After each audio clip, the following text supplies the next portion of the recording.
আপনাদেরকে এবং চাঁপাইনবাবগঞ্জবাসীদের আমি ধন্যবাদ জানাই।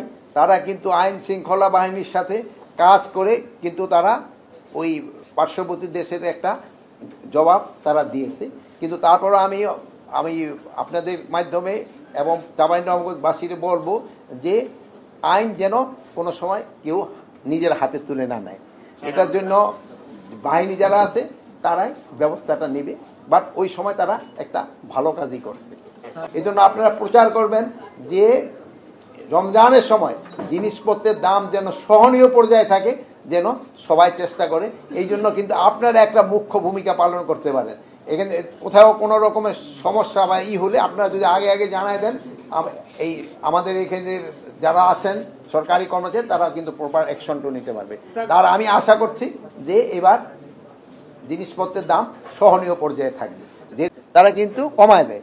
বাট আমাদের সময় দেখা দেখবে যে রমজানের সময় হলে তারা এটা দাম বাড়িয়ে দেয়। এখন এইটা কি তারা এটা দাম বাড়ানোটা কি তারা সওয়াব হিসাবে নেয় কিনা আমি জানি না, কিন্তু এটা কিন্তু দাম বাড়ানো কিন্তু এটা সওয়াবের ভিতরে পড়ে না। এই যে মানুষকে যে ভোগান্তি করতেছে, এই জন্য কিন্তু তারা শুধু জনগণের কাছে না, হয়তো উপর আল্লাহর কাছেও কিন্তু তারা দায়ী হবে। আপনি যেই কথাটা বললেন একেবারে 100% সত্যি কথা বলছেন। অনেক মানে একটার থেকে আরেকজনের ই হয়ে যাচ্ছে এই মানে এই জন্য যেন নির্দোষী যেন কোনো অবস্থায় শাস্তি না পায়, এই জন্য যত ধরনের ব্যবস্থা আমরা কিন্তু নিচ্ছি। আমরা শুধু এই থানার ইসেদের উপরে আমরা কিন্তু ছাড়ি নেই। এই যে আমাদের ইভেন এই যে আইজি সাহেব এখানে আছেন, ওনার ওখানে কিন্তু একটা কমিটি করে দেওয়া হয়েছে।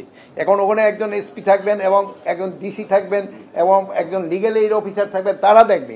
এরপরেও কিন্তু আমাদের আর একটা কমিটি উপরের লেভেলে আছে, যেন কোনো নির্দোষ ব্যক্তি যেন কোনো অবস্থায় সাজা না পায়। এটার জন্য আপনাদের কাছে আমি আরো একটু অনুরোধ করবো, এই যে যারা মানে কেস করছে, এই যে কি বলে মিথ্যা কেস করছে, এগুলি ক্ষেত্রে আমাদের আইন শৃঙ্খলা বাহিনী আমাদের আইনের ভিতরে যতটা করা যায় আপনারা তাদের একটু অ্যাকশন নেওয়া দরকার। তো আমাদের ইম্পোর্ট খুবই ভালো, যেদের ডাল যেটা আমরা বুট বলি বা ছোলা বলি, তারপরে আমার এই খেজুর, এগুলি কিন্তু সরবরাহ খুবই ভালো। আর তেলটাও আমার কোনো সমস্যা হবে না। এখন ওই সব লোকেরে আপনাকে সচেতন করতে হবে, এটা লোক শেষ করে নেবে। এখন হলো তাদের সচেতন করতে হবে যে দেখেন এইগুলি না করে আমরা অন্য কাজ করি, কৃষি কাজ করি আমরা এইগুলি।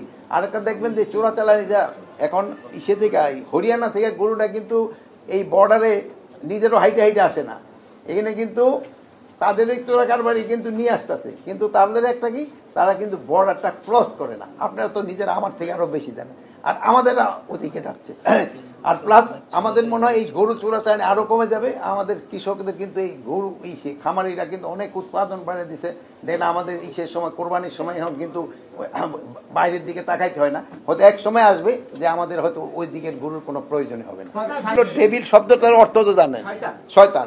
এখন যারা শয়তান তারাই ধরা পড়বে। এখন ছোট শয়তান কি বড় শয়তান এখানের ভিতরে নাই, শয়তান শয়তান ধরা পড়বে। আমাদের আইন শৃঙ্খলা বাহিনীর কর্মকর্তাদেরও কিন্তু আমরা ছাড় দেই নেই।